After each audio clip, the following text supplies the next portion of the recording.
नमस्कार दोस्तों, स्वागत है आपका रघुवंशम अकेडमी के इस ऑनलाइन प्लेटफॉर्म पर। आज हम स्त्री प्रत्यय का अध्ययन करने जा रहे हैं जो कि यूजीसी नेट, असिस्टेंट प्रोफेसर आदि अनेक प्रतियोगी परीक्षाओं में उपयोगी है। और ये स्त्री प्रत्यय लघु सिद्धांत कौमुदी से सभी परीक्षाओं में लगे हुए होते हैं। उस लघु सिद्धांत के स्त्री प्रत्यय के प्रकरण में केवल 7 प्रत्ययों का वर्णन आया है। 7 प्रत्यय किए गए हैं अलग अलग सूत्रों के द्वारा। अब इनको अगर मैं शॉर्टकट में यहाँ पे आपको बताऊं तो चाप प्रत्यय का केवल एक ही उदाहरण है, टी प्रत्यय का एक ही उदाहरण है, गीन प्रत्यय के मात्र 4 उदाहरण है और इन तीनों का एक एक सूत्र है। तो 3 सूत्र हो गए ये, और ऊंग प्रत्यय के सूत्र हैं 4। तो बाकी सब और ये हो गए चाप, गीन, ती और ऊंग।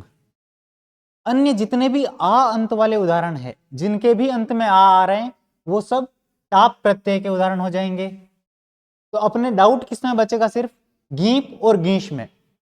तो इतने प्रत्यय पढ़ने के बाद सबसे अंत में हम गीप और गीश को पढ़ लेंगे, तो उनमें भी अपना डाउट क्लियर हो जाएगा। ठीक है, तो आइए टाप और चाप से पढ़ना शुरू करते हैं अपन। सबसे पहले प्रत्यय है टाप। टाप प्रत्यय करने वाला एक सूत्र है लघु सिद्धांत कौमुदी में, अन्य सूत्र भी है लेकिन वो लघु सिद्धांत कौमुदी में नहीं है, और अपने सिलेबस में केवल लघु सिद्धांत कौमुदी है, तो उसी से जो प्रत्यय लगे हुए हैं वो हम पढ़ेंगे। टाप प्रत्यय करने वाला सूत्र है अजाद्यतश टाप। जितने भी उदाहरण हैं वो सब इसी सूत्र के उदाहरण बनेंगे जिनमें टाप हो रहा है। जैसे लिखिए अजा, एडका, अश्वा, बाला,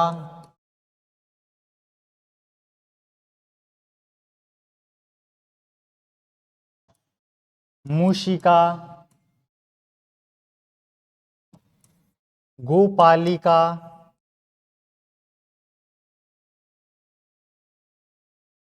बालिका। इस प्रकार से जिसके भी अंत में आ रहे हैं, जितने भी आ अंत वाले उदाहरण आपको मिलेंगे, उन सब में टाप करने वाला मात्र एक ही सूत्र है, और वो सूत्र है अजाद्यतश टाप। इसके अलावा टाप प्रत्यय करने वाला कोई भी सूत्र लघु सिद्धांत कौमुदी में नहीं है। अब यहां ऊपर आपने देखा कि सब में आ की मात्रा जुड़ गई, लेकिन यहां जो नीचे उदाहरण है उसमें ये ई की मात्रा सब में एक्स्ट्रा लगी हुई है। वो ई की मात्रा किससे लगती है? तो एक सूत्र है प्रत्ययस्थात कात पूर्वस्याद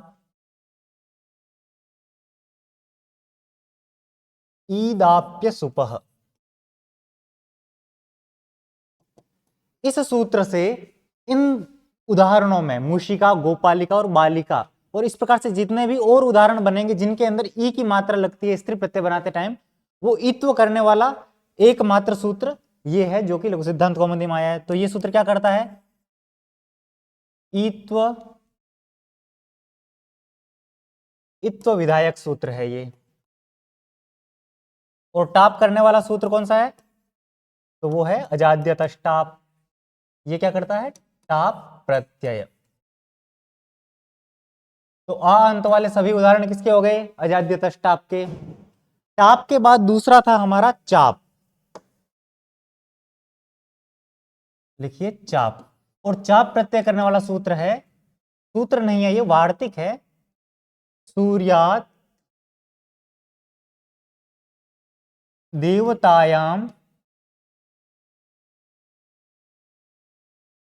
चाप वक्तव्य।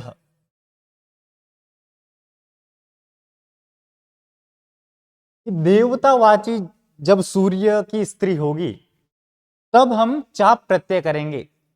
सूर्यस्य स्त्री 2 प्रकार से बनेंगे, सूर्यस्य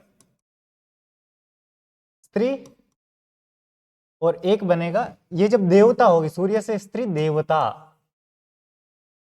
और अगर सूर्य की स्त्री मनुष्य होगी तो अलग बनेगा, सूर्यस्य स्त्री मानुषी। अगर सूर्य की स्त्री मानुषी है तो बनेगा सूरी। जबकि सूर्य की स्त्री अगर देवता है तो सूर्य से क्या प्रत्यय हो जाएगा? सूर्य से प्रत्यय होगा चाप। सूर्य और चाप, चाप का बचेगा क्या? केवल आ शेष रहेगा। ठीक है, अब सूर्य और आ ऐसी स्थिति है। क्या है स्थिति? मैं इस शब्द को बना रहा हूं, ठीक है, यहां देखिए, सूर्य और आ बनाना है हमें सूर्या, तो ये दोनों मिलके अकस सवर्ण दीर्घ से क्या हो जाएगा? सूर्या। और सूर्य में कौन सा प्रत्यय हुआ है? तो लिखिए सूर्य में प्रत्यय हुआ है घींश। जब घींश प्रत्यय पढ़ेंगे, जब मैं इसको फिर से बता दूंगा, फिर भी आप ध्यान रखिए, सूर्य में प्रत्यय हुआ है घींश, और यहाँ पे य का लोप हुआ है। वो किससे हुआ है उसको घींश के प्रसंग में ही मैं बताऊंगा आपको। तो चाप का एकमात्र उदाहरण है, और वो कौन सा है? सूर्या। टाप के अन्य सभी आ अंत वाले शब्द टाप के उदाहरण हो गए, और दूसरा था चाप। इसके बाद अब प्रत्यय लिखिए ती। इस ती प्रत्यय को करने वाला भी एक सूत्र है यूनस्ति। युवन शब्दात ती प्रत्यय, युवन शब्द से ती प्रत्यय होता है, और ये ती प्रत्यय क्या है? स्त्री प्रत्यय है। ती प्रत्यय युवन शब्द है। क्या शब्द है? युवन। और युवन शब्द से क्या प्रत्यय हो गया? ती, मिलके बन गया युवती ही। तो आपके 3 स्त्री प्रत्यय कंप्लीट हो गए। तीसरे के बाद चौथा हम स्त्री प्रत्यय लेंगे ऊंग। तो 3 उदाहरण, 3 जो प्रत्यय पढ़े उनके कौन कौन से उदाहरण रहे? टाप के उदाहरण हो गए सभी आकारांत। किसी को किसके उदाहरण हो गए? चाप के। चाप का एकमात्र उदाहरण है जो कि सूर्य है, और उसका विग्रह क्या बनेगा? तो लिखो सूर्यस्य स्त्री देवता। जब सूर्य की स्त्री देवता होगी तब सूर्य बनेगा, और सूर्य की स्त्री जब मानुषी होगी, मनुष्य होगी। सूर्य की कौन सी स्त्री है जो मनुष्य है? कुंती। कुंती एक मनुष्य है ना, किंतु वो सूर्य की पत्नी है, तो सूर्य नाम किसका हुआ? कुंती का। और सूर्य में गीश प्रत्यय हुआ है, जबकि सूर्या में देवतावाची होने के कारण चाप हुआ है। और तीसरा था ती प्रत्यय। तो ती प्रत्यय करने वाला एक ही सूत्र था युनस्ति, और उससे शब्द कौन सा बना? युवती ही। ठीक है, अब आगे बढ़िए। अगला प्रत्यय है अपना ऊंग। ऊंग प्रत्यय करने वाले सूत्र हैं 4। लिखिए पहला उंगुतः। उंगुतः सूत्र है, ठीक है। इस सूत्र से उंग प्रत्यय होता है, और इसका उदाहरण है कुरुहु। कुरु शब्द था, और कुरु शब्द से प्रत्यय हो गया हमारा ऊंग। ऊंग का ऊ रहा शेष, और ये दोनों मिलके ऊ की मात्रा फिर हो जाएगी बड़ी, तो हो गया ये बड़ी यानी दीर्घ, कुरुहु। ये पहला सूत्र। दूसरा सूत्र है पंगोश्च। तो इसमें तो शब्द स्पष्ट दे रखा है कि पंगु शब्द से कौन सा प्रत्यय होगा?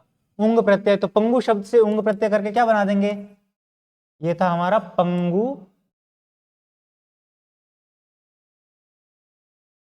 और उससे हमने प्रत्यय किया ऊंग, तो मिलके बन गया पंगुहु। इस सूत्र के अंदर एक वार्तिक पढ़ा है, वो वार्तिक है श्वशुरस्य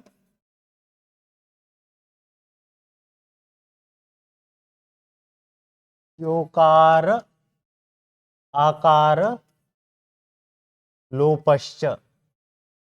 ये एक वार्तिक है। इस वार्तिक से क्या हो गया? इसने कहा कि श्वशुर शब्द के, श्वशुर शब्द है ये, श्वशुर शब्द के एक तो उकार का लोप हो जाएगा, तो ये ऊ है, इसका लोप हो जाएगा इस वार्तिक से, और अकार का लोप हो जाएगा। तो र के अंदर जो अ है, उस र के अ के अंदर का भी, र के अंदर वाले अ का भी लोप हो गया, तो बचा हमारा स्व और श्र। ये ऐसा बचा, और ये श्र का र आधा है, उसके अंदर इसी वार्तिक से कौन सा प्रत्यय हो गया, ऊंग प्रत्यय हो गया, और ऊंग का ऊ इसमें मिलके बन गया श्वश्रुः। तो श्वश्रुः किसका उदाहरण हो गया, ऊंग का। तो उंगुतः से कुरु, पंगोश्च से पंगु, श्वशुरस्य ओकार अकार लोपश्च सूत्र से बन गया श्वश्रुः। तो दो सूत्र हो गए, एक वार्तिक हो गया।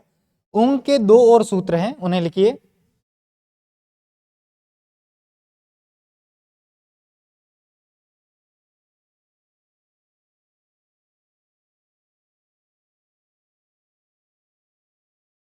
उरुत्तर पदाद दौपम्ये, इसका अगर विग्रह करेंगे तो कहेंगे उरु उत्तर पदात औपम्ये, कि जब उपमा अर्थ होगा, उपमा अर्थ में और उरु उत्तर पद हो तो कौन सा प्रत्यय करेंगे, तब उंग प्रत्यय होगा। जैसे उदाहरण लो, करभोरु, ये इसका उदाहरण है। करभ कहते हैं हाथी की सूंड को, हाथी की सूंड के समान जिसकी स्थूल और गोल जंघा है, ऐसी स्त्री क्या कहलाएगी, करभोरु। तो करभ इव उरु, इसका विग्रह क्या होएगा, करभ इव उरुहु।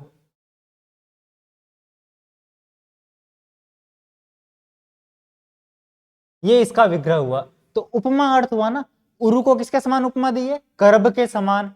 तो करभ के समान उरु है जिसकी, ऐसा जो विग्रह किया, ये उपमा अर्थ में होने के कारण, ये औपम्य लिखा है ना, इस उपमा के कारण करभोरु शब्द से, ये करभोरु शब्द था, ऊ की मात्रा ह्रस्व थी, प्रत्यय हमने कर दिया ऊंग, ऊंग का ऊ शेष रहा, और ये दोनों मिलके बन गए करभोरुहु।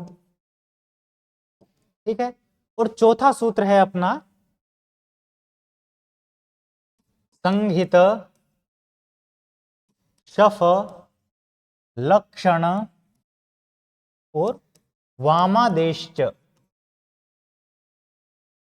संहित शफ लक्षण वामादेश्च, ऊपर वाले सूत्र में क्या था कि उपमा अर्थ जब होगा तब क्या होगा, ऊंग प्रत्यय। लेकिन ये जो सूत्र है, ये उपमा अर्थ में नहीं होगा, जब करेगा, किस अर्थ में होगा, ये अनौपम्य,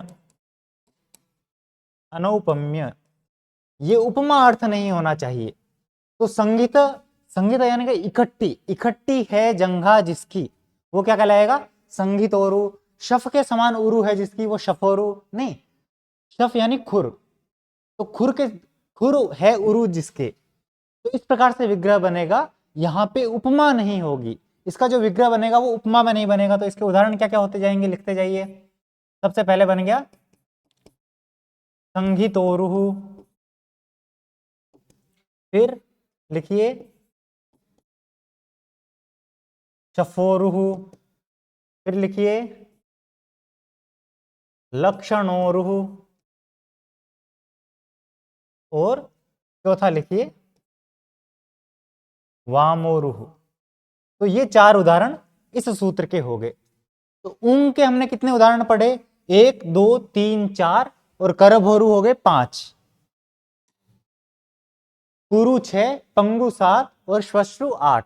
8 उदाहरण हो गए ऊंग के।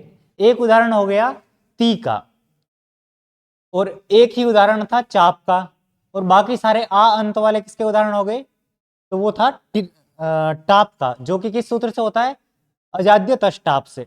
टाप के लिए सूत्र है अजाद्य तष्टाप, चाप के लिए सूर्या देवतायाम चाप वक्तव्य।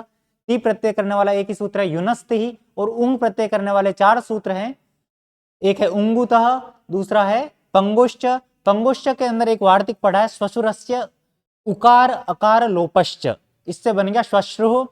फिर बना है उरुत्तर पदाद औपम्य, ये तीसरा सूत्र, और चौथा सूत्र था संगीत शफ वाम, संगीत शफ लक्षण वामादेश्च, इस सूत्र से उंग प्रत्यय होके 4 सूत्र उंग के हो गए। इसके बाद अपना प्रत्यय है गीन प्रत्यय। गीन प्रत्यय करने वाला ही एक सूत्र है लघु सिद्धांत कौमुदी में, और वो सूत्र है चारंगर वाद्ययोर गीन। शारंगर वाद्य और गीन, इस सूत्र से गीन प्रत्यय होता है, एकमात्र सूत्र है लघु सिद्धांत कौमुदी में। तो इससे क्या क्या उदाहरण बनेंगे? एक तो नाम से ही लग रहा है, ये देखिए क्या लिखा हुआ है, शारंगरव। तो शारंगरव शब्द से गीन कर दिया तो बन गया शारंग रवि। शारंगरव शब्द था, शारंग रव शब्द था और प्रत्यय हमने कर दिया गीन। गीन का शेष रहा ई, और ये ई इससे मिलकर बन गया शारंग रवि। फिर दूसरा उदाहरण लिखिए, ब्राह्मणी। तीसरा उदाहरण लिखिए, बैदी। ये तीन इसके उदाहरण लघु सिद्धांत कौमुदी में जो दिए, और चौथा भी लघु सिद्धांत कौमुदी में दिया हुआ, लेकिन उसमें एक वार्तिक स्पेशल लग रहा है, और वो चौथा उदाहरण है नारी। तो ये चार ही उदाहरण है किस प्रत्यय के? गीन प्रत्यय के। नारी में शब्द था नर, नर कह लीजिए या नृ, दोनों से ही हो जाएगा, दोनों में से किसी से जुड़ गया गीन।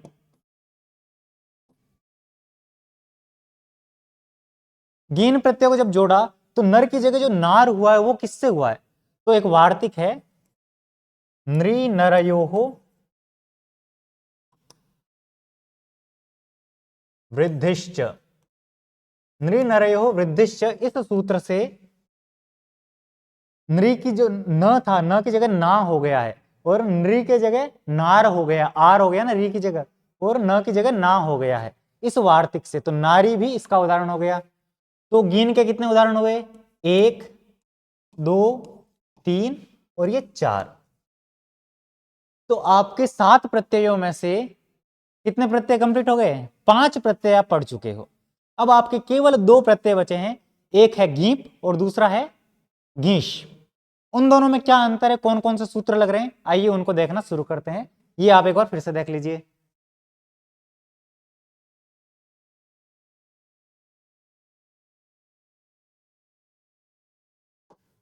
अब पहले लीजिए आप गीप को। गीप प्रत्यय, ये कौन सा प्रत्यय है? छठा। और ये सारे हम कौन से प्रत्यय पढ़ रहे हैं? स्त्री प्रत्यय। तो गीप प्रत्यय करने के लिए सबसे पहले कौन सा सूत्र आया? अजाद्य तष्टाप के बाद लघु सिद्धांत कौमुदी में आया दूसरा सूत्र उगितश्च। तो लिखिए उगितश्च।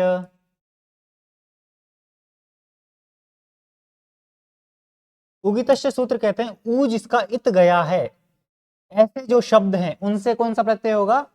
उनसे प्रत्यय होगा गीश प्रत्यय। तो लिखिए गीश, गीश नहीं सॉरी गीप, गीप प्रत्यय विधायक सूत्र है ये। इसके उदाहरण क्या है? तो लिखो, एक तो भवती, भवंती, पचंती,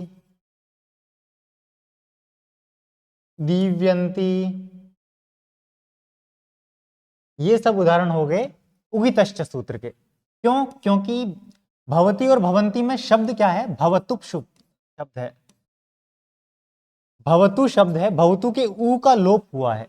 ऊ जिसका इत गया है, उगित से क्या नजर आ रहा है हमें?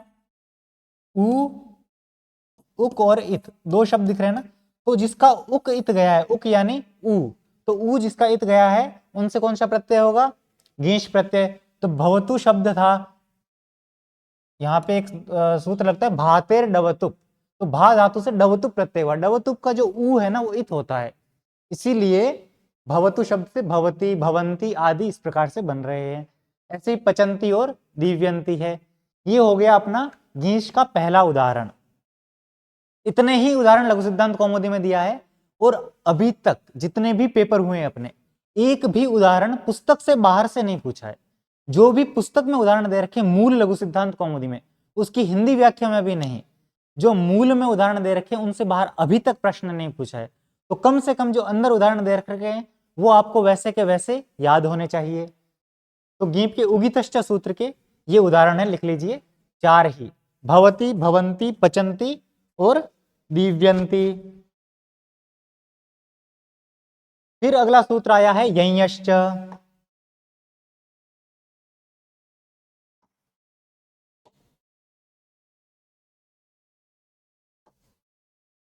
दूसरा सूत्र है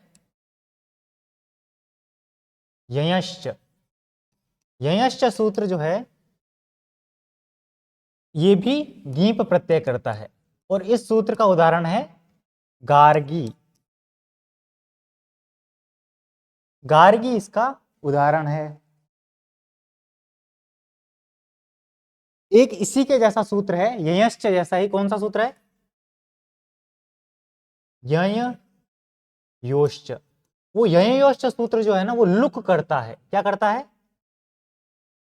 लुक करने वाला सूत्र। तो आपको कंफ्यूज नहीं होना है ययश्च और ययोश्च। अगर ययोश्च आता तो वो लुक करने वाला सूत्र है जो कि अपत्याधिकार में लगता है। अपत्याधिकार जब पढ़ेंगे, जब मैं उस सूत्र को अच्छे से बताऊंगा आपको। अभी ये ध्यान रखिए गीप करने वाला सूत्र ययश्च है, ययोश्च नहीं। तो गार्गी जो उदाहरण है वो उस सूत्र का ना होकर किस सूत्र का है? इस सूत्र का। ठीक है, तो गीप प्रत्यय करने वाले हमने दो सूत्र देख लिए हैं। पहला देखा था उगितश्च, दूसरा है ययश्च, तीसरा है वयसी प्रथमे।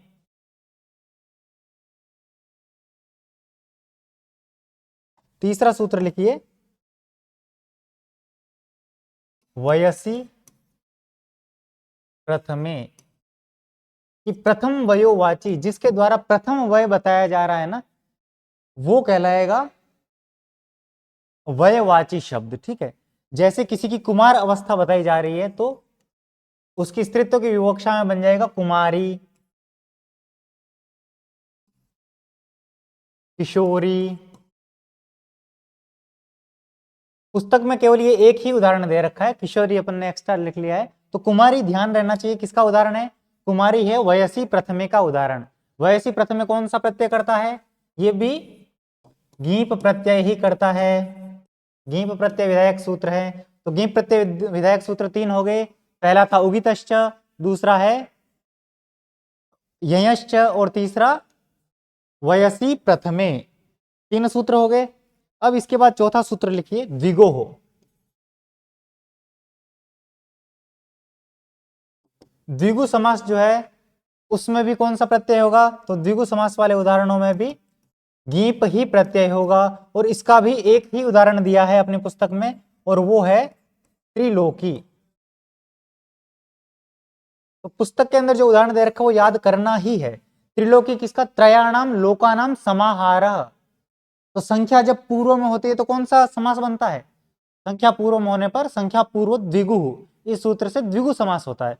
तो ये त्रिलोकी जो है द्विगु समास का उदाहरण है। त्रिलोक बन गया और त्रिलोक शब्द से द्विगोह सूत्र से गीप प्रत्यय हो गया। तो ये हो गया अपना चार सूत्र द्विगु गीप प्रत्यय के। और ये गीश गलती से लिख गया है, गीश नहीं है, क्या है ये? गीप है। ठीक है, द्विगोह से कौन सा प्रत्यय होगा? द्विगोह से गीप प्रत्यय होगा।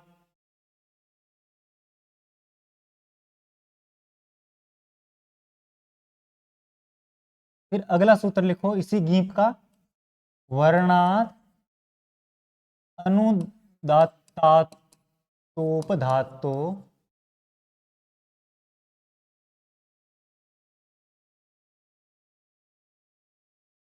नः। ये है अपना अगला सूत्र। ये भी गीप प्रत्यय ही करता है, लेकिन ये गीप प्रत्यय विकल्प से करता है। ठीक है, गीप प्रत्यय कैसे करता है? विकल्प से। और जहां गीप प्रत्यय होगा वहां पे ये न कर देगा। ठीक है, इसके दो उदाहरण है एनी, एता। शब्द क्या था? एता शब्द था। जब स्त्री प्रत्यय किया विकल्प से तो बन गया एनी। जब गीप प्रत्यय होगा तब त की जगह क्या हो जाएगा? न। तो लिखो गीप प्रत्यय में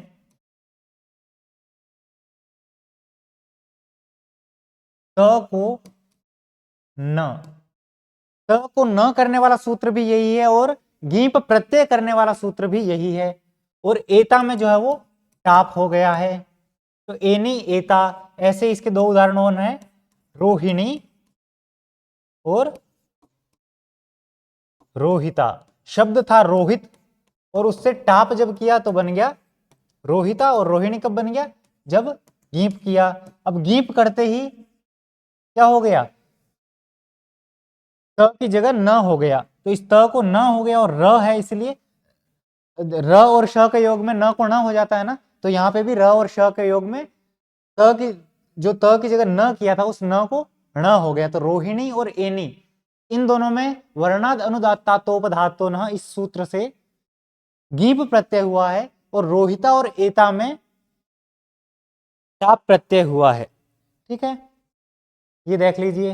इसके बाद अगला जो एक उदाहरण है गीप का, एक बड़ा सूत्र है, उसको करते हैं अपन।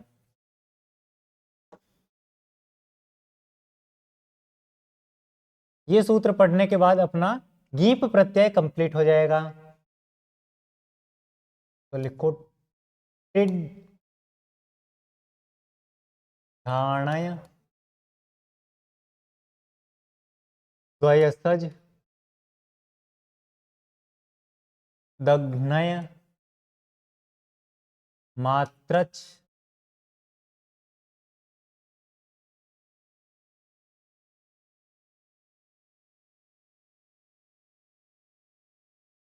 कयप ठक ठय कय वरपः। ये है अपना सूत्र। इसके अंदर प्रत्यय बता रखे हैं कि जब ऐसी ऐसी स्थिति होगी उन सबसे कौन सा प्रत्यय होगा, तो ये करता है सब में गीप प्रत्यय। गीप प्रत्यय विधायक सूत्र है, और कहां कहां करता है तो उनको हम अलग अलग लिखते हैं। ठीक है, सबसे पहले तो तित में करता है, फिर ढ प्रत्यय में करेगा, अण अय, फिर द्वयसज दघ्नय मात्रच, ये सब प्रत्यय है। तित भी प्रत्यय है। ठीक है, तित प्रत्यय अपने आप में टित नहीं है, ट जिसका इत गया है ऐसा प्रत्यय। तो इसका उदाहरण है कुरुचरी। कुरुचरी, तो कुरुचर शब्द में चरिष्ठ सूत्र से ट प्रत्यय हुआ है, और उस ट प्रत्यय के अंदर अ शेष रहता है, ट का लोप हो जाता है, ट की इत संज्ञा हो जाती है, इसलिए वो क्या कहलाता है, टित कहलाता है। तो टित होने के कारण गुरुचर शब्द से इस सूत्र के द्वारा गीप प्रत्यय हो गया, तो गुरुचरी बन गया। ऐसे ही एक शब्द है नदट, और नदट शब्द में ट की इत संज्ञा होती है, इसीलिए बन गया शब्द नदी। फिर ढ का उदाहरण लीजिए। ढ का उदाहरण है तो पर नहीं, तो पर नहीं। इस शब्द में ढ प्रत्यय हो रखा है, ढ प्रत्यय होने के कारण सोपर नहीं शब्द बन गया। तो सोपर नहीं में कौन सा प्रत्यय है, गीप प्रत्यय है, ढ प्रत्यय होने के कारण। ऐसे इंद्र शब्द से अण प्रत्यय हुआ था, इंद्र शब्द था, और इंद्र से क्या प्रत्यय हुआ था, अण प्रत्यय हुआ था, तो बन गया ऐन्द्र। और उस ऐन्द्र की स्त्री, ऐन्द्र की स्त्री क्या कहलाएगी, तो ऐन्द्र की स्त्री कहलाएगी ऐन्द्री। तो किस शब्द से गीप प्रत्यय हुआ है, ऐन्द्र शब्द से गीप प्रत्यय हुआ है इस सूत्र के द्वारा। क्यों हुआ है, तो उसमें कारण यह है कि इंद्र शब्द से अण प्रत्यय हो रखा है, इंद्र शब्द से अण प्रत्यय होने के कारण ऐन्द्र बन गया, और उस ऐन्द्र शब्द से गीप प्रत्यय हुआ है। फिर अगला उदाहरण लिखिए अय का। तो उत्सादिभ्यो अय एक सूत्र है, क्या सूत्र है, उत्सादिभ्यो अय। उत्सादिभ्यो अय सूत्र से उत्स शब्द से अय प्रत्यय हो गया, तो बन गया औत्स, और उस औत्स शब्द से ढाणे द्वय दग्न मात्र तय ठक ठय कय परप, इस सूत्र से गीप प्रत्यय होकर बन गया अपना औत्सी। फिर लिखो उरुद्वयसी, द्वयसज प्रत्यय हुआ ना, तो ये द्वयस का, ये यहां आपको दिख रहा है, ये द्वयस देख के आपको समझ जाना है कि द्वयसज प्रत्यय हुआ है, और इसीलिए इसमें प्रत्यय कौन सा हुआ है, गीप प्रत्यय, द्वयसज के कारण। फिर लिखो उरुदग्नि, उरुदग्नि में आपको दग्न दिख रहा है, ये देखिए दग्न प्रत्यय, तो दग्न प्रत्यय के कारण, ये देखो यहां दग्न पढ़ा है ना, इस दग्न के कारण कौन सा प्रत्यय है, गीप प्रत्यय। फिर मात्रच का हो गया उरुमात्री, उरुमात्री में भी मात्रा दिख रहा है, वहां मात्रच पढ़ा हुआ है, तो प्रत्यय कौन सा हो गया, गीप प्रत्यय। इन इन प्रत्ययों के कारण जो प्रत्यय यहां लिखे हुए दिख रहे हैं आपको, टित, ढ, अण, अय, द्वैसज, दग्न, मात्रच, और उसके आगे के भी अभी हम लिखेंगे। तो इन इन प्रत्ययों के कारण ये स्त्री प्रत्यय हो रहा है, ठीक है, क्योंकि ये प्रत्यय लग के कुछ ना कुछ शब्द तो बनेगा, और शब्द से ही स्त्री प्रत्यय लगेंगे उसी विवक्षा में। तो ये मात्रच प्रत्यय के कारण उरुमात्र शब्द बना था। क्या शब्द था? उरुमात्र। और उरुमात्र से गीप प्रत्यय होके बन गया उरुमात्री। चलो ऐसा कर लेते हैं, अलग अलग लिख लेते हैं। उरुमात्र शब्द से हो गया गीप।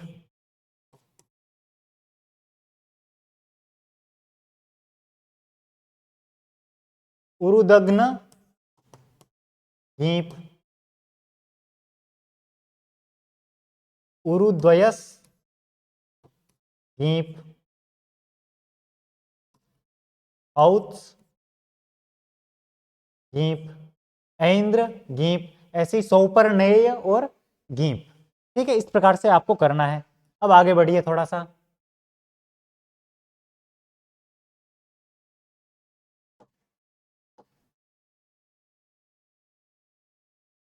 तयप,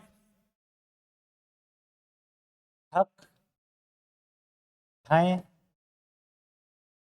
कय और वरप, ये प्रत्यय और हैं जिनमें जिनके साथ गीप प्रत्यय लगता है। तयप का उदाहरण हो गया दशतई या पंचतई। दशतई किसका नाम है?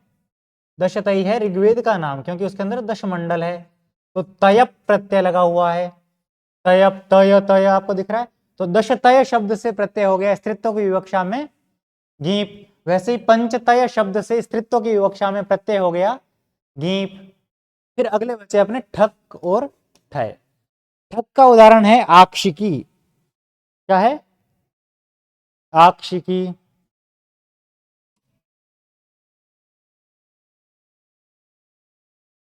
और ठय का है लावणिकी। तो लावणक शब्द था, आक्षिक शब्द था।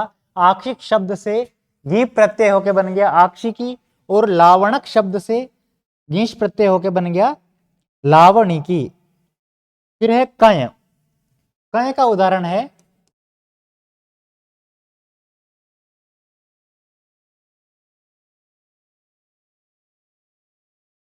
यादृशी। यादृशी शब्द में यादृक शब्द था। क्या था? यादृक। और ये यादृक शब्द जो है वो कय प्रत्ययांत है, और कय प्रत्ययांत होने के कारण इससे स्त्रीत्व की विवक्षा में क्या प्रत्यय हो गया? गीप हो गया, और गीप होके ये बन गया यादृशी। और क्वरप का उदाहरण है इत्वरी। तो ये आपका जो सूत्र था टिड ढाणय द्वयसज दग्नय मात्रच तयप ठक ठय कय क्वरपः, वो आपका यहाँ पे कंप्लीट हो गया। इन उदाहरणों को आप अच्छे से देख लीजिए सारे ही। स्क्रीनशॉट लेना हो तो स्क्रीनशॉट ले लीजिए।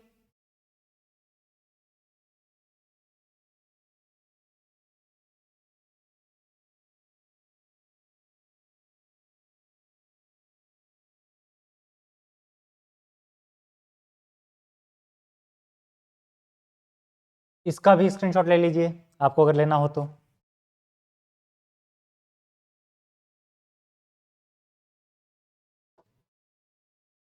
अगला लिखिए, इस सूत्र के अंदर एक वार्तिक पड़ा हुआ है, और वो वार्तिक है नय, स्नय, ईकक, ह्यूंस, तरुण, कलुना नाम। इन इनके योग में जो है ना और गीप प्रत्यय होगा। ये वार्तिक है। क्या है? वार्तिक। और ये भी क्या करता है? ये भी गीप ही करता है, गीप प्रत्यय विधायक है। इसके उदाहरण क्या बनेंगे? इसको डायरेक्ट वैसे के वैसे ले लो। नए प्रत्यय होता है, स्त्री शब्द से नए हो गया तो बन गया त्रैणी। पुंस शब्द से स्नय होता है तो बन गया पौंसनी। शब्द क्या था? पौंसन, और प्रत्यय हो गया गीप। मिलके बन गया पौंसनी। वैसे ही यहां था त्रैण शब्द था और प्रत्यय हो गया गीप। फिर आया इकक। इकक के दो उदाहरण लिखे हैं, शाक्तिकी और याष्टिकी। शाक्तिकी और याष्टिकी ये दोनों उदाहरण हैं इकक प्रत्यय के। फिर क्षुन प्रत्यय होता है। कौन सा प्रत्यय है? क्षुन। क्षुन प्रत्यय होता है जो आढ़्य नहीं है, जो नहीं है वैसा होने अर्थ में। तो आढ़्यंकरिष्णु, आढ़्यंकरणी, क्या उदाहरण है इसका? आढ़्यंकरणी। और आढ़्यंकरणी में कौन सा प्रत्यय हुआ है? क्षुन प्रत्यय होने के कारण, आढ़्यंकरणी में क्षुन प्रत्यय होने के कारण गीप प्रत्यय स्त्रीत्व की विवक्षा में लग गया। आढ़्यंकरण यानी कोई पुरुष जो आढ़्य नहीं है लेकिन आढ़्य होना चाह रहा है, और आढ़्य यानी धनवान, और कोई स्त्री अगर होना चाह रही है तो आढ़्यम करणी हो जाएगा। क्षुन प्रत्यय के कारण यहाँ पे गीप प्रत्यय जड़ जाएगा। ऐसे ही तरुण है और तलुन है, तो इसके उदाहरण हो गया तरुणी और तलुनी। पुल्लिंग में इसका क्या बनेगा? तरुण था और तलुन था, दोनों से प्रत्यय हो गया गीप, गीप। और गीप का शेष क्या रहता है? केवल ई शेष रहता है, तो वो ई इसमें मिल गया, तो तरुणी और तलुनी बन गया। आपको ध्यान किस बात का रखना, आपको प्रत्यय पता होना चाहिए कि इसमें कौन सा प्रत्यय हुआ है, कैसे जुड़ रहा है, क्या हो रहा है, इस पर ज्यादा बहुत ध्यान नहीं देना है। आपको अगर पता होगा कि ये उदाहरण इस प्रत्यय के हैं, तो आपका प्रश्न गलत जाएगा ही नहीं। ठीक है, तो ये अपना गीप प्रत्यय भी समाप्त हो गया। अंतिम बचा है गीश। गीश प्रत्यय किन किन सूत्रों से हो रहा है, क्या क्या विशेष नियम है, उनको देखते हैं। अपने 6 प्रत्यय कंप्लीट हो चुके हैं। जो सबसे महत्वपूर्ण 2 थे, गीप और गीश, उनमें से भी एक गीप पढ़ चुके हैं, दूसरा अब लिखिए गीश।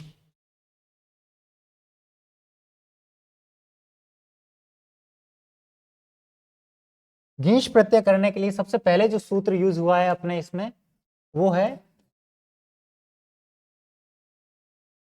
शिद गौरादिभ्यश्च।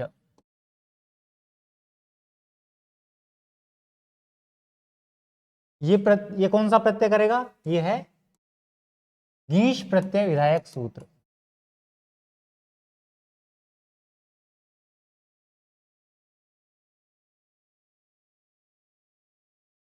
ये है गीश प्रत्यय विधायक सूत्र। सबसे पहले शीत का उदाहरण लिखिए, तो शीत का उदाहरण है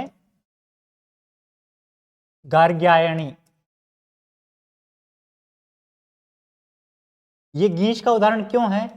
तो देखो, इसमें शब्द था गार्ग्य, गार्ग्य शब्द था, और उससे प्राचाम स्फ तद्धितः, प्राचाम स्फ तद्धितः, इस सूत्र से प्रत्यय हो गया स्फ। तो ये हो गया गार्ग्य और स्फ। स्फ प्रत्यय का जो श है वो चला गया इत, तो श की इत संज्ञा होने के कारण ये हो गया शित। शित होने के कारण इसमें गीश प्रत्यय होगा। अब इस फ के स्थान पे आदेश हो गया आयन नीय फ ढ घ छ गाम प्रत्ययादीनाम, तो फ के स्थान पे हो गया आयन, फ के स्थान पे आयन हो गया, और न की जगह न हो जाएगा, क्योंकि यहाँ पे र आपको ये दिख रहा है गार्ग्य में, तो बन गया गार्ग्यायण। अब ये गार्ग्यायण कैसा शब्द है? ये शब्द है शित, और शित होने के कारण शिद गौरादिभ्य सूत्र से गीश प्रत्यय हो गया, तो गार्ग्यायण और गीश मिलके बन गया गार्ग्यायणी। ठीक है, और बाकी बचे गौरादि गण में पढ़े हुए शब्द। तो गौरादि गण वाले शब्द कौन कौन से हैं? तो लिखो गौरी, नर्तकी, अनडूही और अनडवाही।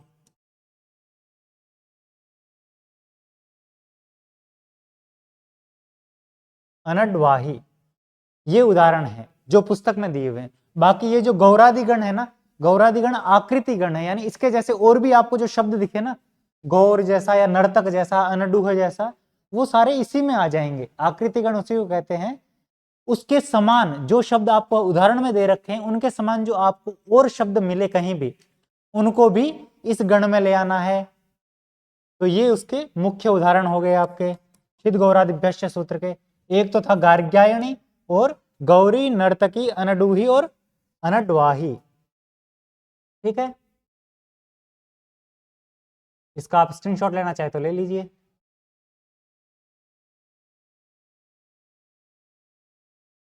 अगला लिखिए,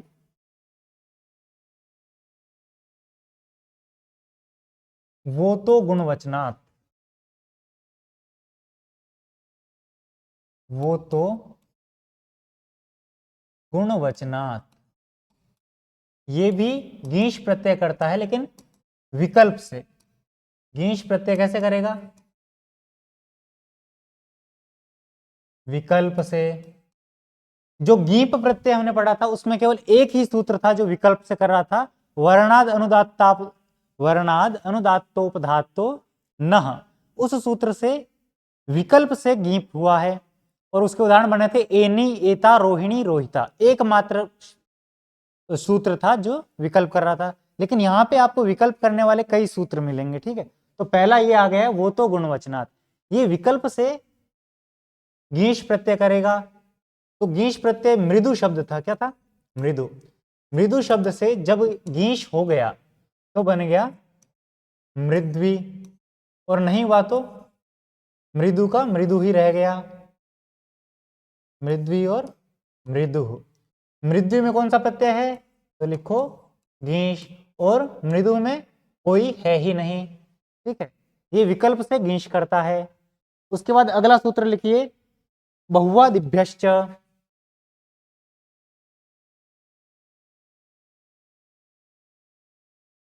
बहुवादिभ्यश्च,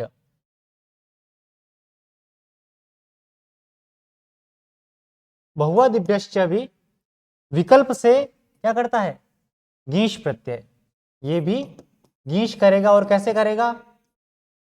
विकल्प से, यानी एक बार करेगा और एक बार नहीं करेगा। शब्द था यहाँ पे, देखो बहुवादिभ्यश्च में क्या दिख रहा है आपको? बहु दिख रहा है ना, तो बहु शब्द से हमें करना है प्रत्यय। जब विकल्प से हो जाएगा तो बन जाएगा मृद्वी के जैसे ही बहुवी, और नहीं हुआ तो बन गया बहु, मतलब वैसा का वैसा रह गया, एक जगह गीश हो गया, एक जगह नहीं हुआ। इस बहुवादिभ्यश्च सूत्र के अंदर दो वार्तिक और पड़े हैं। कौन कौन से वो दो वार्तिक? उन्हें लिख लीजिए।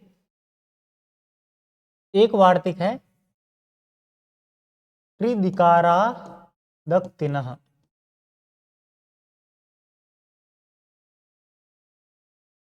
अक्तिनः, क्तिन प्रत्ययांत अगर नहीं है और इकारांत है लेकिन कृत प्रत्यय हो रखा है कोई ना कोई, तो उनसे कौन सा प्रत्यय हो जाएगा?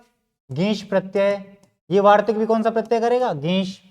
तो शब्द था रात्रि, क्या है? रात्रि। लेकिन करेगा कैसे? विकल्प से। गीश करेगा विकल्प से। रात्रि शब्द था, एक बार जब गीश हो गया तब बनेगा रात्रि, और जब गीश नहीं हुआ, ये किसका उदाहरण हो गया? गीश का। अब ये गीप, गीश, गीन जहां भी होगे वहां पे ई की मात्रा बड़ी होगी, और जहां नहीं हुआ है वहां पे रात्रि वैसा का वैसा रह गया। तो रात्रि में कौन सा प्रत्यय है? गीश, और इस रात्रि में कोई स्त्री प्रत्यय हुआ ही नहीं है। ये तो हो गया पहला वार्तिक। दूसरा वार्तिक है सर्वतो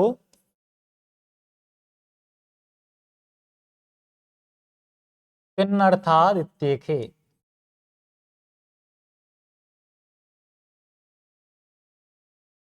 सर्वतोक्तिन अर्थात इत्येके।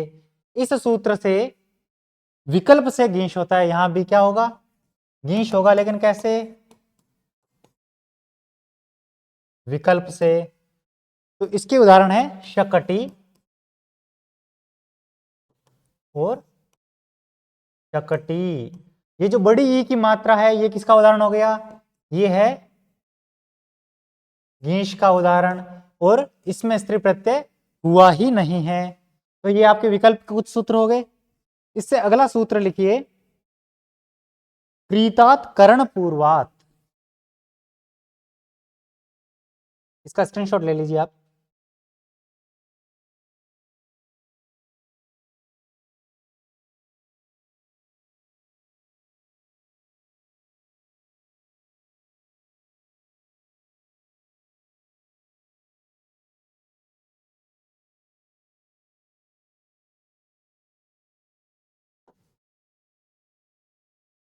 अगला सूत्र लिखिए,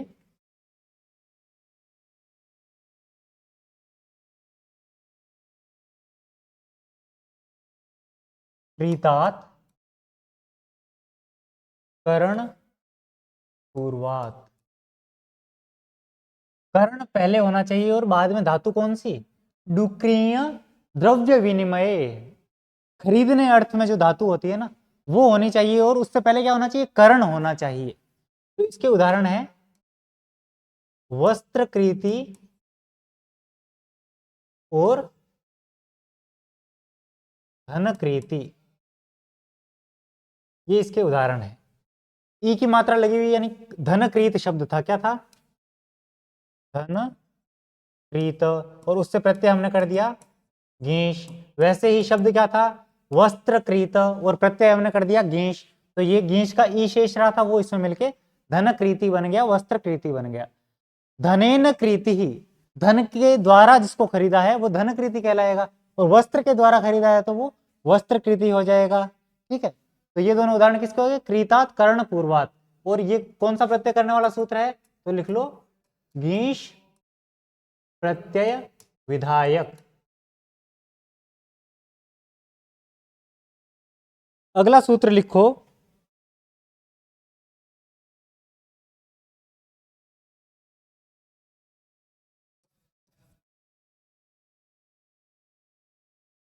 स्वांगाचोपसर्जनात्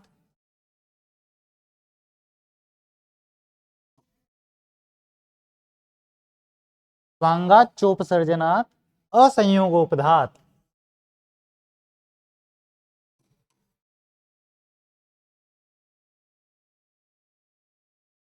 ये सूत्र भी गीश करेगा, लेकिन विकल्प से।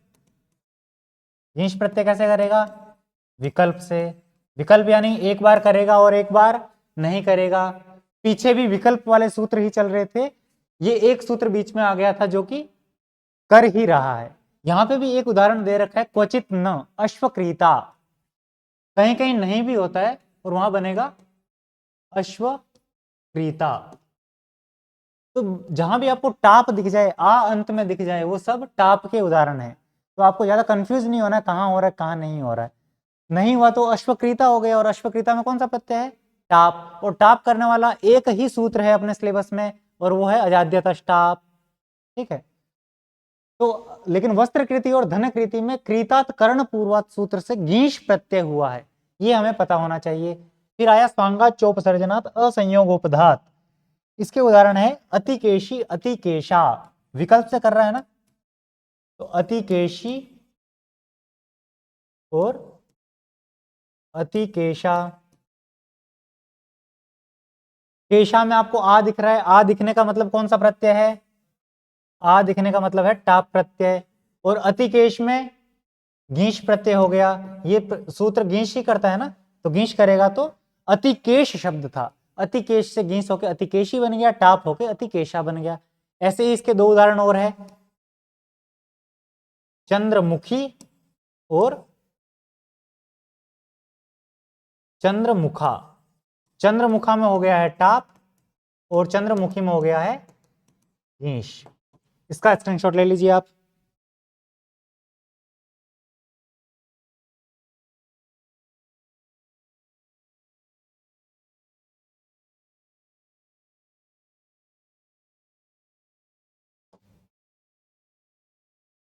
फिर लिखिए, इतो मनुष्य जाते हैं। इतो मनुष्य जाते हैं, ये सूत्र भी गीश प्रत्यय करता है। और इसका जो उदाहरण है वो बहुत प्रसिद्ध है। भगवान पाणिनि की माता का नाम क्या था? भगवान पाणिनि की माता का नाम था दाक्षी। और वो दाक्षी जो शब्द है ना, वो दक्षस्य स्त्री, दक्ष की स्त्री दाक्षी है, तो दाक्षी, दाक्षी जो है वो कौन है, पाणिनि की माता है। और इसमें कौन सा प्रत्यय हुआ है, गेश, और किस सूत्र से हुआ है, तो वो है इतो मनुष्य जाते हैं। और एक इसका उदाहरण और लिख लीजिए, प्लाक्षी। वैसे ये जो दाक्षी है ना, ये एकमात्र ही लघु सिद्धांत कौमुदी के मूल उदाहरण में दे रखा है, दूसरा एक्स्ट्रा याद कर लीजिए, प्लाक्षी। दाक्षी और प्लाक्षी दोनों में गीश प्रत्यय है, और प्रत्यय विधायक सूत्र कौन सा है, वो है इतो मनुष्य जाते हैं। ठीक है, स्क्रीनशॉट ले लीजिए। और वैसे ये जितना अपन ने पढ़ा है वो सब हमारे टेलीग्राम चैनल पे डाल दिया जाएगा, लिंक जो है वो डिस्क्रिप्शन में डाल देंगे। ठीक है, आगे लिखो,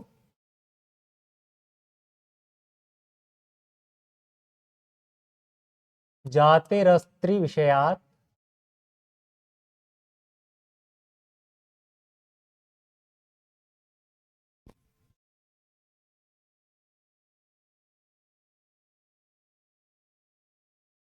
जाते रस्त्र विषयात अयोपधात।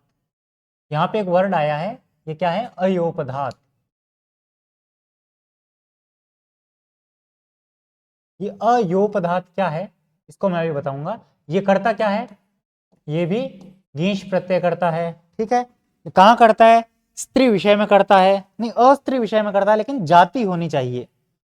इसके चार उदाहरण है, तटी,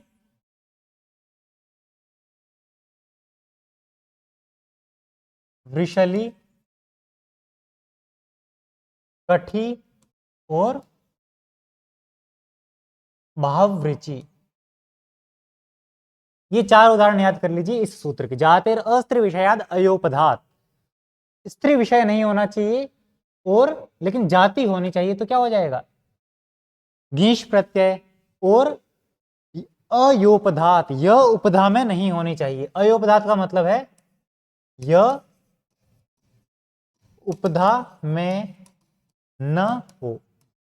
उपधा कहते हैं अंतिम से पहला वर्ण, जैसे कठ शब्द है या बहुवृत शब्द है, क ठ और अ ऐसा है। ठीक है, या त और अ, तो अंतिम से जो पहला वर्ण है, अंतिम से जो पहला वर्ण है, ये क्या है, ये है उपधा। तो यहां पे इन उपधा में क्या नहीं होना चाहिए, यह नहीं होना चाहिए। तो आप क्या कर लोगे, गीश प्रत्यय कर सकते हो इस सूत्र के द्वारा। और इस सूत्र के चार उदाहरण है, तटी, वृषली, कटी और भाववृचि। लेकिन इस य के प्रतिषेध में एक वार्तिक दे दिया। क्या वार्तिक दिया है, हय गवय मुकय मनुष्य मत्स्यानाम अप्रतिषेध। कि आप जो कह रहे हैं ना कि यह जब उपधा में होगा तो गीश प्रत्यय न करेंगे, ये इसको यहां जोड़ लो, है ना।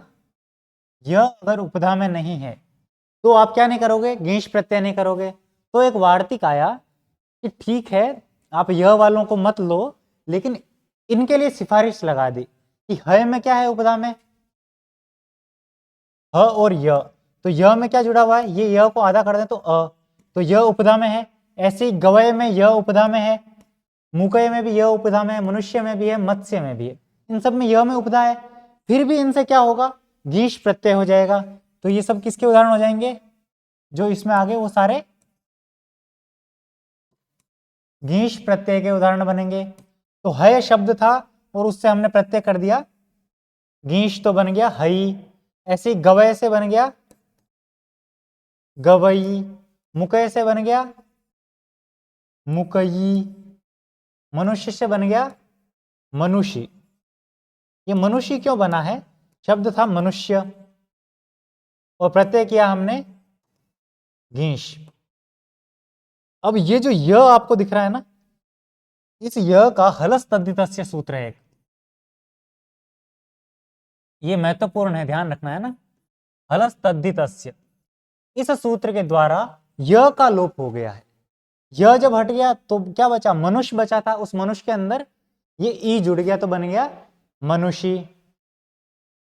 फिर आया मत्स्य, तो मत्स्य का बन जाएगा मत्सी।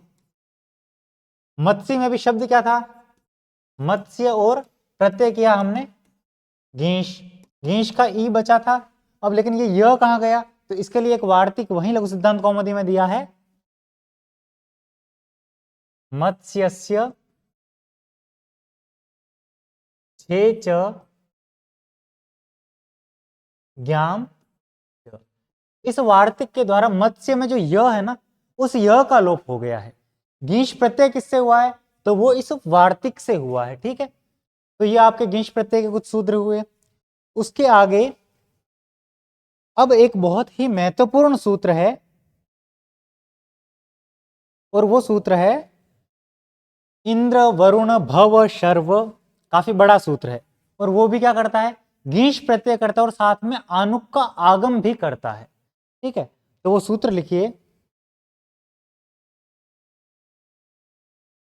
इंद्र वरुण भव शर्व रुद्र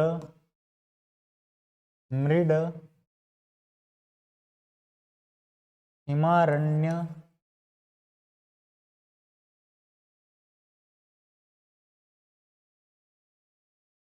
यव यवन मातुलाचार्याणाम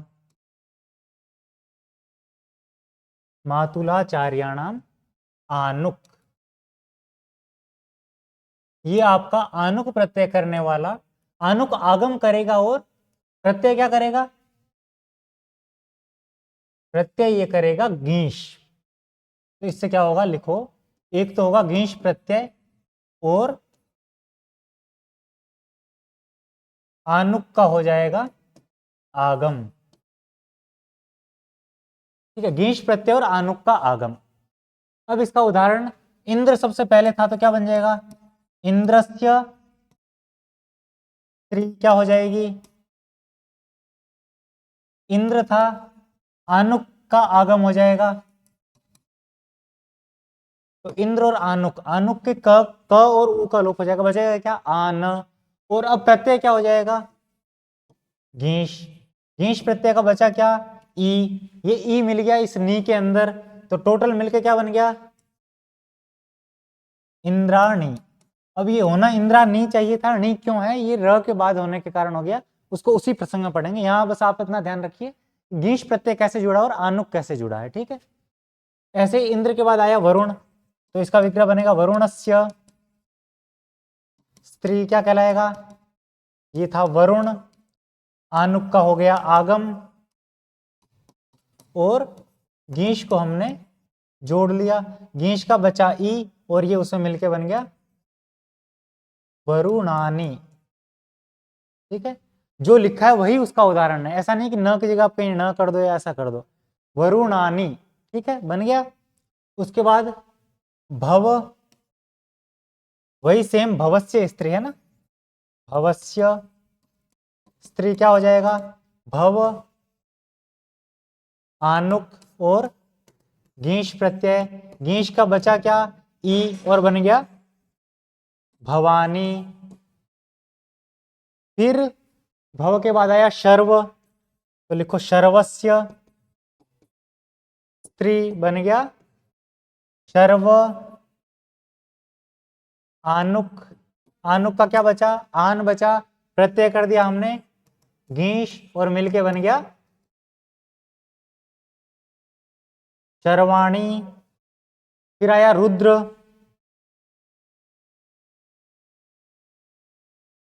लिखो ऐसे ही बन जाएगा रुद्राणी और मृडानी। ये इसके उदाहरण हो गए कुछ। मृड के बाद आया हिमारण्य, हिम और अरण्य।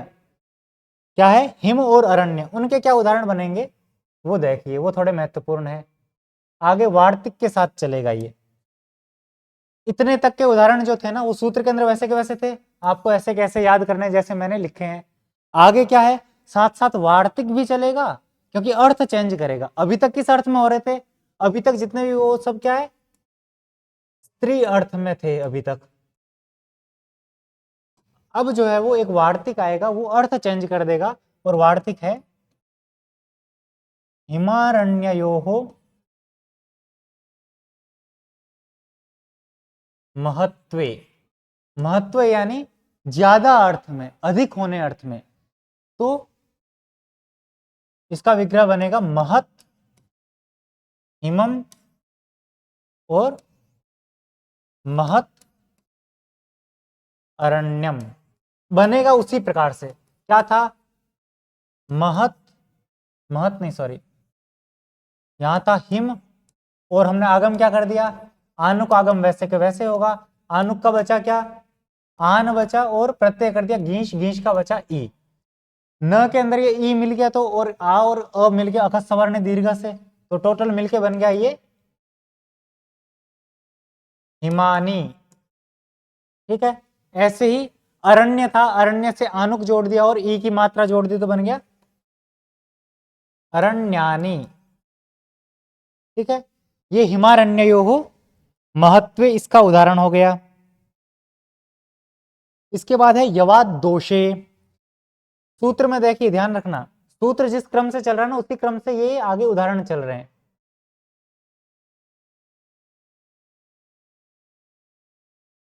सबसे पहले मैंने उदाहरण कहां से कहां तक लिखे थे, इंद्र से लेके मृड तक लिख लिए थे। फिर अगला वार्तिक क्या आया था, हिमारण्यो महत्वे, तो यहां तक अपने हो गए हिम और अरण्य तक।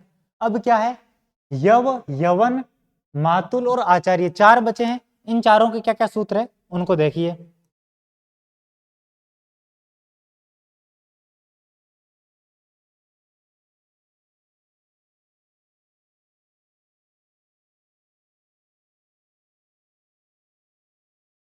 अगला वार्तिक है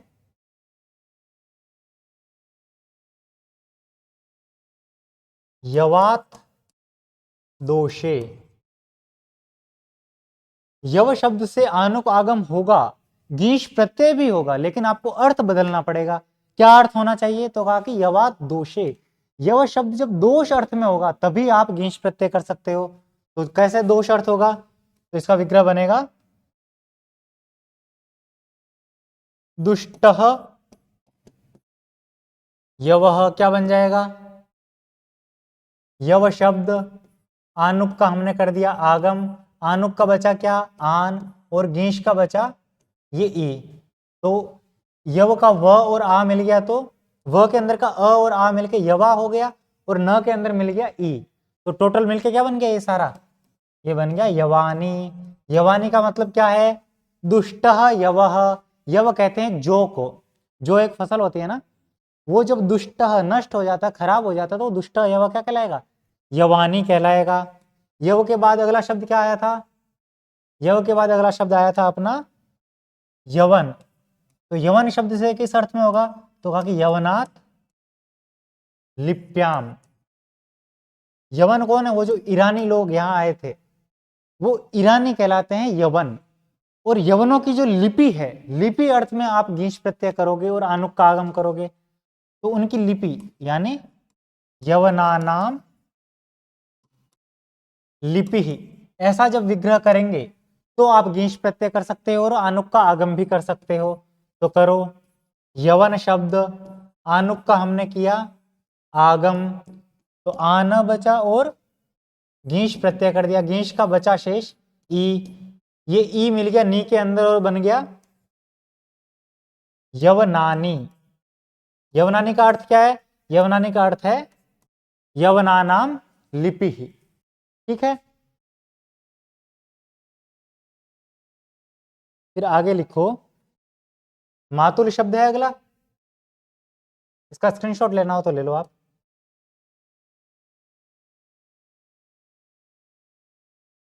एक इतने का ले लो, एक इससे ऊपर का ले लेंगे, ठीक, ये ले लो एक।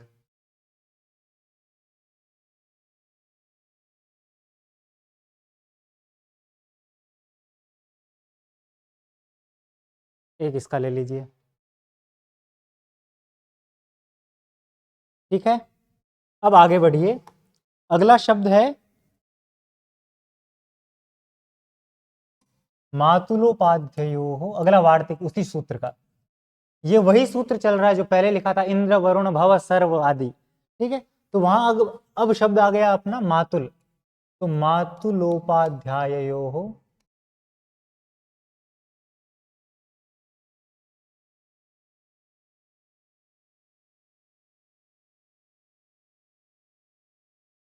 आनुक वा।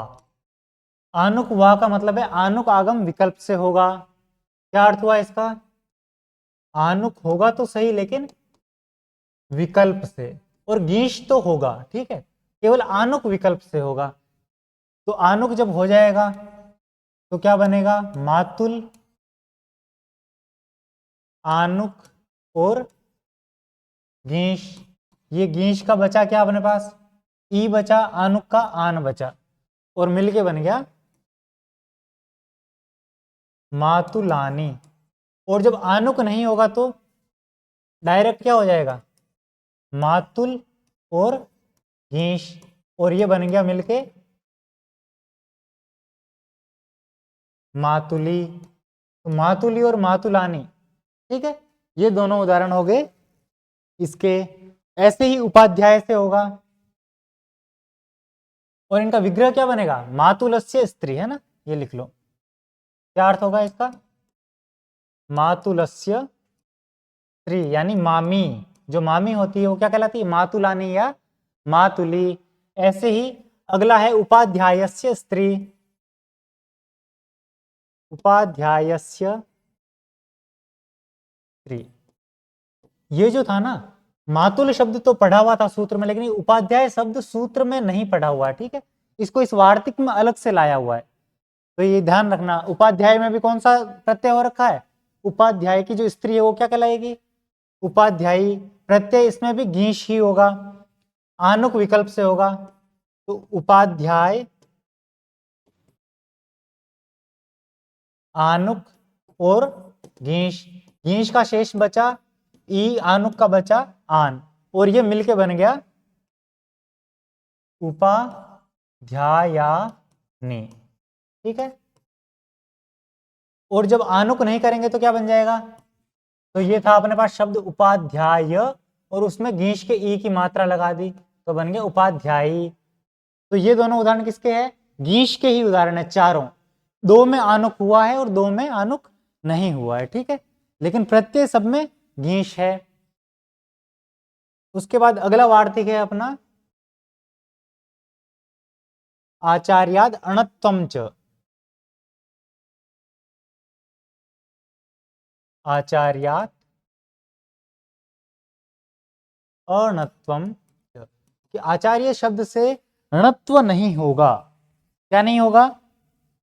णत्व नहीं होगा।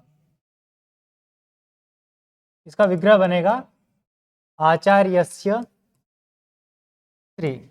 आचार्य की स्त्री, आचार्य की पत्नी क्या कहलाएगी? तो बनाते हैं, चलो। ये था आचार्य, और उससे हमने क्या किया? एक तो पहले किया आनुक का आगम, आनुक का क्या शेष रहा? आन शेष रहा, और प्रत्यय कर दिया हमने गीश। गीश प्रत्यय का शेष क्या रहा? गीश का ई शेष रहा। तो चलो बनाओ, क्या हुआ? ये हुआ आचार्या, ये आ मिल गया ना इसके अंदर, और ये न आधा, और ये गीश का ई मिल गया। अब यहाँ इस र के कारण, ये जो आचार्य के अंदर र है यहाँ पे और यहाँ पे, इस र के कारण इस न को न होने लगा था। तब ये वार्तिक आया कि आचार्यात अणत्वम च। आचार्य शब्द से आप जब गीश प्रत्यय करोगे, आनुक का आगम करोगे ना, तो आप णत्व नहीं कर सकते। णत्व करने का मना कर दिया इस वार्तिक ने। तो क्या बनेगा? आचार्य की स्त्री आचार्याणी। और जो आचार्य खुद पढ़ाती है, जो खुद पढ़ाती है ना, स्वयमेव आचार्य या स्वयमेव अध्यापयति, स्वयमेव अध्यापयति, जो खुद आचार्य होती है। कुछ गुरुकुलों में जैसे कुछ आचार्याएं होती है जो स्वयं अध्यापन कराती है, वो किसी की स्त्री नहीं है, किसी आचार्य की पत्नी नहीं है। तो उस अर्थ में हमें कौन सा प्रत्यय करना है? उसमें हम प्रत्यय तो करेंगे टाप। तो क्या हो जाएगा? आचार्य शब्द था और वहां पे गीश नहीं होगा और बनेगा आचार्या। ये ध्यान रखना, आचार्य कहां बनेगा? जहां वो खुद पढ़ाती है, और आचार्य की जब पत्नी होगी, आचार्य की जब स्त्री होगी, वो तब कहलाएगी आचार्याणी, ठीक है। ये आपके हो गए, पिछला जो सूत्र था वो कंप्लीट हो गया। उसके अंदर एक और वार्तिक दिया हुआ है,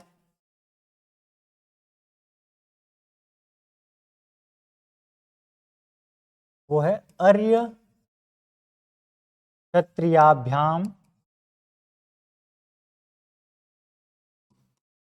वा स्वार्थे। स्वार्थ यानी खुद के अर्थ में। जैसे आचार्य खुद पढ़ाती है ना, खुद का अर्थ दे रही है वो। और ये आचार्य ने जो क्या अर्थ दे रही है कि मेरे जो पति है या मेरे जो स्वामी है वो आचार्य है। तो ये तो खुद का अर्थ नहीं दे रही ना, वो तो किसी और का अर्थ दे रही है। लेकिन ये जो आचार्य है वो स्वयं का अर्थ दे रही है कि मैं स्वयं पढ़ाती हूं, तो वो क्या है, आचार्या। ठीक है। ऐसे ही अर्य और क्षत्रिय से आनुक आगम भी होगा और गीश प्रत्यय भी होगा। लेकिन कैसे होगा, विकल्प से। तो जब होगा तो क्या बन जाएगा, नहीं सॉरी, केवल गीश प्रत्यय होगा। ठीक है,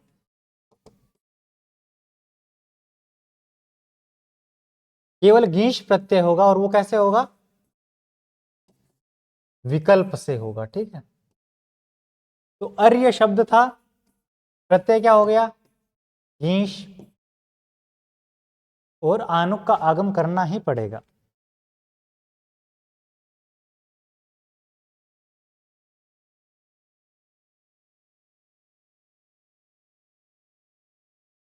आनुक आगम होगा, गीश प्रत्यय भी होगा और आनुक का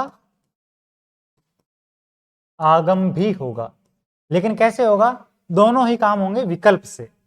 तो जब गीश प्रत्यय होगा तब क्या होगा, आनुक का आगम भी होगा। तो ये लिखो, अर्य और आनुक का शेष बचा था आन, गीश का शेष बचा था ई। तो ये हो गया आनी और ये अर्य मिलके बन गया अर्याणी। ठीक है। और जब नहीं हुआ, जब गीश भी नहीं हुआ और आनुक भी नहीं हुआ तो बन गया अर्या। ऐसे ही बनेगा क्षत्रिय से। और किस अर्थ में हो रहा है वो ध्यान रखना, स्वार्थ में हो रहा है। ठीक है। अर्याणी और क्षत्रियाणी में गीश प्रत्यय किस अर्थ में हुआ है, जब ये प्रश्न बने तो आपको क्या कहना है, स्वार्थे, स्वार्थ अर्थ में हुआ है।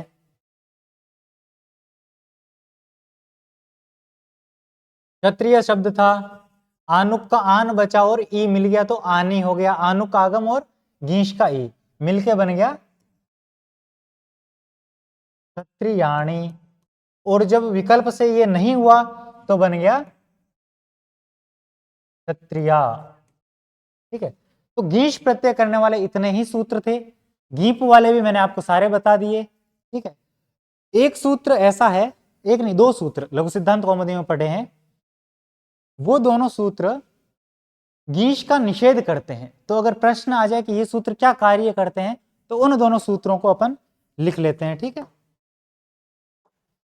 पहला सूत्र तो लिखिए, ये करते क्या है वो पहले लिख लो, है ना।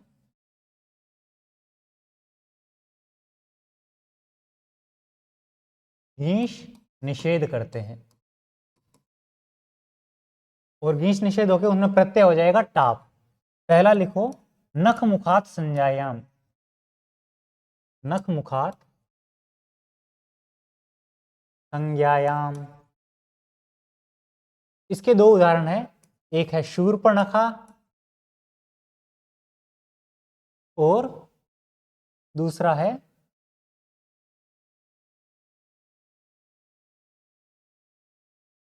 शूर्पणखा और दूसरा इसका उदाहरण है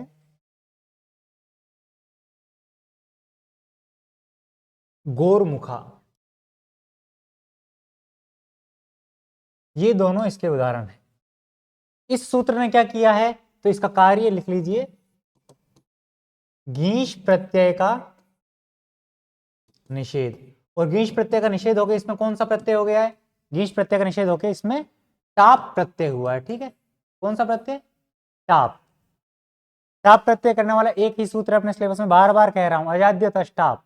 और उन 7 प्रत्ययों के अलावा जो मैंने शुरू में बताए हैं, उन प्रत्ययों के अलावा अगर और कोई प्रत्यय दे दिया जाए स्त्री प्रत्यय ऑप्शन में तो वो आपको नहीं लगाना। जैसे डाप भी एक प्रत्यय है, लेकिन डाप प्रत्यय अपने सिलेबस में है ही नहीं, तो जब वो प्रत्यय अपने सिलेबस में नहीं है तो अपने को ऑप्शन डायरेक्ट कट कर देना है। ठीक है। तो एक तो ये हो गया, इसके दो उदाहरण है। और ये जो शूर्पणखा है ना, इसके अंदर ये जो न है, ये न क्यों हुआ है, शब्द क्या था, नख शब्द था। नख के न की जगह जो न हुआ है वो करने वाला एक सूत्र है पूर्व पदार्थ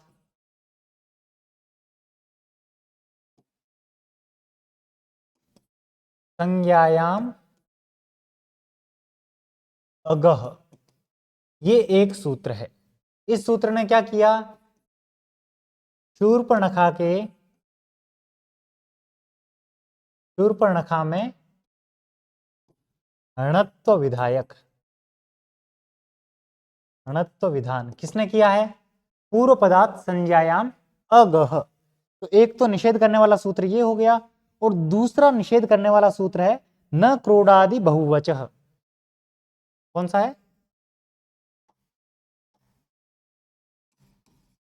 न क्रोडादि बहुवचः, ये सूत्र है, ठीक है। और इसके दो उदाहरण है, कल्याण क्रोडा और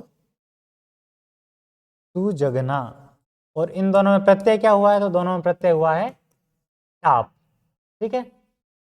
लेकिन इसमें निषेध किसका है, गीश का निषेध है, गीश प्रत्यय का निषेध। अब आपके स्त्री प्रत्यय में जितने सूत्र थे वो सारे कंप्लीट हो चुके हैं, अपन ने सारे पढ़ लिए, कुछ नहीं बचा है। इससे बाहर आपका कोई प्रश्न नहीं है। नख मुखात संज्ञायाम और ये जो न क्रोडादि बहुवचन दो सूत्र हैं, ये गीश प्रत्यय का निषेध करते हैं, ठीक है। गीप प्रत्यय का निषेध करने वाला कोई सूत्र नहीं था अपने सिलेबस में, ये दो ही सूत्र गीश प्रत्यय का निषेध करने वाले थे, ठीक है। तो इन प्रत्ययों को आप देखने के बाद आपका स्त्री प्रत्यय से कोई प्रश्न गलत जाने की कोई संभावना नहीं रहती है, ठीक है। और अपने सिलेबस में जो 7 प्रत्यय लगे हुए थे, कौन कौन से थे वो, टाप, चाप, गीप, गीश, गीन और ऊंग, ती। ती प्रत्यय का एक ही उदाहरण था और वो था युवती। गीन के 4 उदाहरण थे, शारंग रवि, वैदी, नारी और ब्राह्मणी, चारों हमने पढ़ लिए। चाप का एक ही उदाहरण था, वो था सूर्या, जो कि देवतावाची होना चाहिए। एक चीज छूट गई थी, अब याद आया मुझे, ये जो सूरी है, इस सूरी के अंदर शब्द क्या था, उसको यहां लिख लीजिए, वहां बताना रह गया। सूर्य शब्द से हमने प्रत्यय कर दिया गीश, और ये गीश प्रत्यय जब हुआ तो गीश का बचा क्या, ई। अब ये ई मिलने के बाद तो सूर्य बनना चाहिए था, लेकिन बना क्या है शब्द, सूरी, और इस सूरी का मतलब है कुंती, क्योंकि ये मनुष्य है। सूर्य की स्त्री जो मानुष्य होगी वो कहलाएगी कुंती। सूर्य से गीश हुआ तो बन गया सूरी। अब सूर्य और ई है, ये य कहां गया, तो इसके लिए एक वार्तिक है,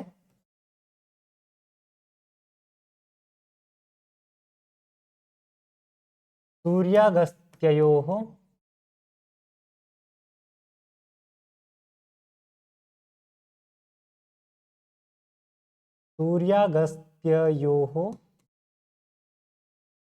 हे च